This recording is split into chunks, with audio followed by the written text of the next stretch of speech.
നമസ്കാരം. ഞാനൊരു വീഡിയോ കാണിക്കാം. ചിലപ്പോൾ നിങ്ങൾ സോഷ്യൽ മീഡിയയിൽ കണ്ടു കാണും. കാണാത്തവരുണ്ടെങ്കിൽ അവർക്ക് വേണ്ടി ഇത് സമർപ്പിക്കുന്നു. ആദ്യം വീഡിയോ ഒന്ന് കാണാം. ഉണ്ടാകട്ടെ. ഇവിടെ നിൽക്കുന്ന ആരെക്കാളും ചാരിതാർത്ഥ്യത്തോടു കൂടെയാണ് ഞാനിവിടെ നിൽക്കുന്നത്. ഞാൻ ആദ്യകാലത്ത് കൺവെൻഷൻ പ്രസംഗകനായിരുന്നു. അന്ന് എല്ലാവരുടെയും കണ്ണിലുണ്ണിയായിരുന്നു. പിന്നീട് ഞാൻ ചർച്ച് പ്ലാന്റിങ്ങിലേക്ക് തിരിഞ്ഞ് മലബാറിലും ഇടുക്കിയിലും കുറേ സഭകൾ സ്ഥാപിക്കാൻ ദൈവം ഉപയോഗിച്ചു. അപ്പോൾ അയൽ സഭക്കാരുടെ ഉപദ്രവം, നാട്ടുകാരുടെ ഉപദ്രവമൊന്നും ഇതുവരെ ഉണ്ടായിട്ടില്ല. ഇതുവരെ നമ്മുടെ ആളുകൾക്ക് അത് ഇഷ്ടപ്പെടുന്നില്ല.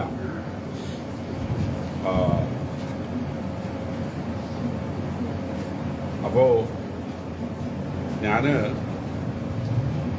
ആരോ പറഞ്ഞറിഞ്ഞു, ആന്ധ്രയിൽ ഫലകരമായി പ്രവർത്തിക്കുന്ന സഭാസ്ഥാപനം നടത്തുന്ന ഒരു ആളുണ്ട്. അപ്പൊ ഞാൻ ചിലരോട് ചോദിച്ചു, ഈ ഫെർണാണ്ടസ് എങ്ങനെയുണ്ട്, എന്താ പ്രവർത്തനം?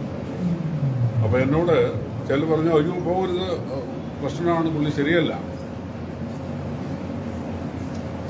എന്നാൽ തൃശ്ശൂരുള്ള MA ജോയിച്ചായൻ, ചാൾസ് ജോണ്, കൊല്ലം PV Thampi, KA Philip sir, അവരൊക്കെ എന്നോട് പറഞ്ഞു മിനിമം പോണം, നല്ല സഹോദരനാണ്. അയാളോട് ആളുകൾക്കൊരു താല്പര്യമില്ലാത്ത കളർ മോശമായതുകൊണ്ടാണ്, കളർ ഇല്ലാത്തതുകൊണ്ടാണ്. വെളുത്തതായിരുന്നെങ്കിൽ ഭയങ്കര സ്വീകരണം ഉണ്ടാകുമായിരുന്നു എന്നോട് പറഞ്ഞു. ഞാൻ പോയി 2 പ്രാവശ്യം. ആദ്യത്തെ പ്രാവശ്യം അപ്പോൾ എല്ലായിടത്തും പോകാൻ പറ്റിയില്ല, രണ്ടാമത് പോയി. ഞാനവിടെ ചെല്ലുമ്പോൾ 53 സഭകളുണ്ട്. ഞാൻ ഇടുക്കിയിൽ എങ്ങനെ മലകളിൽ പ്രവർത്തിക്കുന്നു അതുപോലെ, അല്ലെങ്കിൽ അതിനേക്കാൾ കട്ടിയായിട്ട്. ഈ അദ്ദേഹം പോകുന്ന ഗ്രാമങ്ങളുടെ ഒരു പ്രത്യേകത ഞാൻ പറയാം. സൈക്കിൾ പോലും അവിടെ ചെല്ലത്തില്ല. അപ്പൊ ഞാൻ പറഞ്ഞു, ഈ വഴിയില്ലാത്ത സ്ഥലത്തൂടെ പോയാൽ എങ്ങനെയാണ്? അദ്ദേഹം എന്നോട് പറഞ്ഞത്, വഴിയില്ലാത്തത് വളരെ നല്ലതാണ്, വഴി ഉണ്ടായി പോയാൽ മറ്റവന്മാർ ഇതിലേ വരും. സുവിശേഷ വിരോധികൾ, വർഗീയവാദികൾ അറിയാമല്ലോ, അവര് വരും. ഈ വഴിയില്ലാത്തതുകൊണ്ടാണ് അവര് വരാത്തത്, അതുകൊണ്ടാണ് നമ്മുടെ വർക്ക് വിജയിക്കുന്നത്. എന്തൊരു ബുദ്ധിയാണ്. ഞാൻ ആ സ്ഥലങ്ങളിലെ സഭകളിലെ മിക്ക സ്ഥലത്തും ഞാൻ പോയിട്ടുണ്ട്. ഞാൻ അദ്ദേഹത്തെക്കുറിച്ചൊരു പുസ്തകം, അവിടുത്തെ പ്രവർത്തനത്തെക്കുറിച്ചൊരു പുസ്തകം എഴുതി. ശീതകാലത്തിന് മുമ്പേ വരിക. പൗലോസ് പറഞ്ഞല്ലോ, നിങ്ങൾ ശീതകാലത്തിന് മുമ്പേ വരണമെന്ന്. അപ്പോൾ ആന്ധ്രയിലേക്ക് അദ്ദേഹത്തെ സപ്പോർട്ട് ചെയ്യാൻ ചെല്ലണം എന്നാണ് പുസ്തകത്തിൽ എഴുതിയത്. അതിന്റെ ഫലമായിട്ട് കേരളത്തിലുള്ള പല സ്ഥലത്തു നിന്നും ആളുകൾ അങ്ങോട്ട് ചെല്ലാൻ ഇടയായി. അദ്ദേഹം എന്നെ അതെല്ലാം വിളിച്ചു പറയുന്നുണ്ടായിരുന്നു. ഞാൻ കോട്ടയം ഭാഗത്തുള്ള സഭകളിലൊക്കെ അദ്ദേഹത്തെ പരിചയപ്പെടുത്തി. പുതുപ്പള്ളി, കോട്ടയം, ലാക്കാട്ടൂര്, പാമ്പാടി, ഇങ്ങനെയുള്ള സഭകളിലേക്ക് അദ്ദേഹത്തെ പറഞ്ഞയച്ച് ഞാനാണ്. അത് വലിയ ഗുണമായി. ഇപ്പൊ ഈ ഫ്യൂണറൽ സർവീസിന്റെ കാര്യങ്ങളിലൊക്കെ നല്ലൊരു പങ്ക് വഹിക്കുന്ന പുതുപ്പള്ളി സഭയാണ്. തീർച്ചയായിട്ടും അവരെ നമ്മൾ അനുമോദിക്കണം. തീർച്ചയായിട്ടും ഇത്രയും നാളും കർത്താവിന്റെ വേല ഫലകരമായി ചെയ്ത ദേവദാസൻ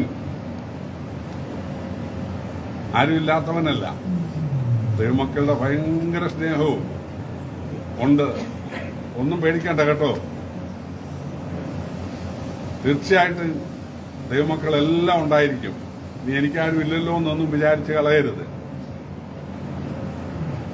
നമ്മൾ പോണം, ആന്ധ്രയ്ക്ക് പോണം, സപ്പോർട്ട് ചെയ്യണം. ഒരു നല്ല ബാത്റൂം പോലും അവിടെ ഇല്ല പ്രിയപ്പെട്ടവരെ. എന്റെ വീട്ടിൽ എനിക്ക് 10 ബാത്റൂമുണ്ട്. എന്റെ വീട്ടില് 10 ബാത്റൂമുണ്ട്. 50 ലക്ഷം രൂപയുടെ കാറാണ് ഞാൻ ഉപയോഗിക്കുന്നത്. ഇതൊരു പഴയ ജീപ്പ്. ഒരു ബാത്റൂം സൗകര്യമില്ല. ഇപ്പൊ ആ ജീപ്പും ഇല്ല. ഒറ്റ കാര്യം കറുത്തതായിപ്പോയി. സൈമൺ സാർ പ്രവർത്തിച്ചതിനേക്കാൾ അധികം ഈ ദേവദാസം പ്രവർത്തിച്ചിട്ടുണ്ട്. എളിയവരെ ആദരിക്കുക.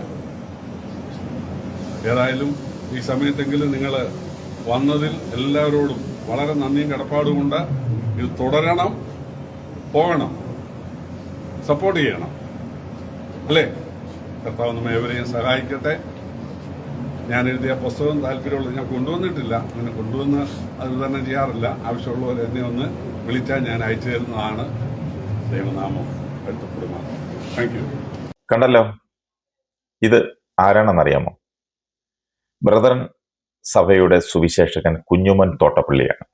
അദ്ദേഹം ഒരു മരണ വീട്ടിൽ നടത്തിയ അനുശോചന സന്ദേശമാണ്.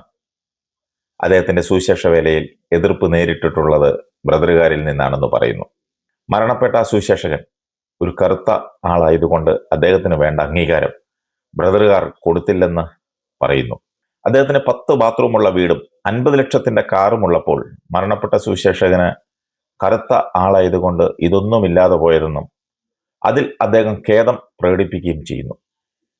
എന്തായാലും ഇതുപോലെ ഒരു അനുശോചന സന്ദേശം ഇതിനു മുൻപ് എങ്ങും കേട്ടിട്ടില്ല. തോട്ടപ്പള്ളി സഹോദരൻ കിട്ടിയ അവസരത്തിൽ നല്ല ഒരു അങ്ങ് താങ്ങി. അദ്ദേഹത്തിന്റെ സാക്ഷ്യം മറ്റുള്ള സുവിശേഷകർ മാതൃകയാക്കണം. ഇതെല്ലാം സുവിശേഷ വേല കൊണ്ടുണ്ടാക്കിയത് ആണോ എന്നാണ് ബ്രദറുകാർ തന്നെ ചോദിക്കുന്നത്. ആന്ധ്രയിൽ പ്രവർത്തിച്ച ഒരു സുവിശേഷകന്റെ മരണവാർത്ത അറിഞ്ഞ് ഇവിടെ എത്തിയ ഈ സുവിശേഷകന്റെ പ്രതികരണം ഒന്നൊന്നര പ്രതികരണമായി പോയി. അല്ലയോ സഹോദരങ്ങളെ? മരിച്ചുപോയ സുവിശേഷകന്റെ പരിതാപകരമായ ജീവിത സാഹചര്യങ്ങളെക്കുറിച്ച് അനുകമ്പ തോന്നി പറഞ്ഞു പോയതായിരിക്കും ഒരുപക്ഷെ. നേരത്തെ ആ സുവിശേഷകനെ കണ്ടെത്തി വേണ്ട സഹായം ചെയ്യേണ്ടതായിരുന്നു. ഇപ്പോൾ ഇങ്ങനെയും അനുശോചനമൊക്കെ പറയാം. ഇതൊക്കെ പെന്തക്കോസ്തുകാർ മനസ്സിലാക്കിയിരിക്കണം. അത്രയേ എനിക്ക് പറയാനുള്ളൂ.